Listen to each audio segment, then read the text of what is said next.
Lastly, before we say good morning to Lauren, Roki Sasaki is the next great generational thing coming over from Japan. Yeah. And he's going to be posted by the Marines, his current employer there. He's 23 years old, grades out highly across the board. All the speculation has begun. Does he want to join Ohtani and Yamamoto in Los Angeles? People have been quick to point out online that he grew up a Yu Darvish kid. So maybe the Padres are in play, but the Padres aren't spending money now like they were 3 years ago when they gave, 31-year-old shortstops 11 years guaranteed, et cetera, et cetera. I don't know that San Diego is as big a player in the Sasaki sweepstakes as some other teams, but look, not dissimilar to the discussion we just had on Soto. There is a large, lucrative pasture awaiting this young man here stateside. Yeah. So, look, I'm intrigued, and I'm not into the basic agreement of the Japanese players and their owners, but I go back to starting with Nomo, and they had to play become a legitimate free agent. It was age based. The fact that we had Ohtani be able to come here at such a young age, and now Sasaki, I'm intrigued by it because they don't have to. So there was a respect factor to this by allowing him. So therefore, every team should be in on this guy. It's no different than signing an international player, or think of him as a draft player, because it's not going to cost you that much, and his salary is actually going to be so there could be reasonable. There could be a legitimate sleeper team involved here. Oh, absolutely. You think? Okay. Yeah. I mean, look, the Angels were something of a sleeper team when they landed Ohtani 7 years ago. We all thought he was going to the Twins.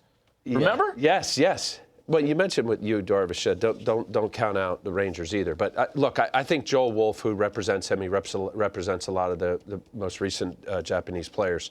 He's gonna take the full breadth of the landscape, right? Mm-hmm. And I don't know where Sasaki is.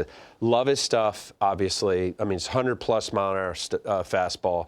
His slider split combination, very similar delivery. I see, Matty, to Ohtani.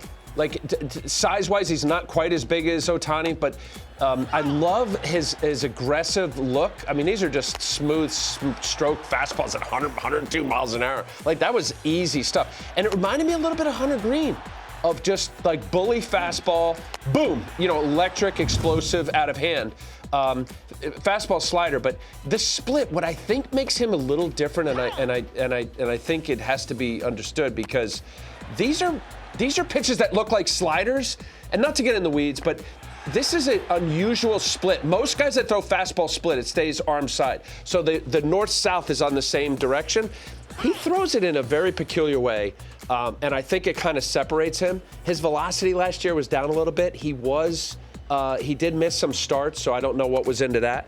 But again, the number that it's going to take for him to get over here, it's not like the old posting days of Matsuzaka where it was really expensive. Yeah, I just wanted to show a little Ohtani. I see some similarity, and I loved Ohtani. I know he got hurt, but delivery, finish, and this is the money. You look at a Japanese pitcher, you go to his split, and this we'll be talking about more and more because it doesn't have the same metrics as most split-fin fastballs. That's great. That's good stuff, man. I see Yamamoto at the top of his delivery there, too. That little kick, that little pooch punt that they do at the top. Yeah, and emotion. I mean, obviously, this generation. I mean, I got a chance to play with Nomo. He came over to the Mets, and like they're so stoic all the time. They may be told not to be emotional.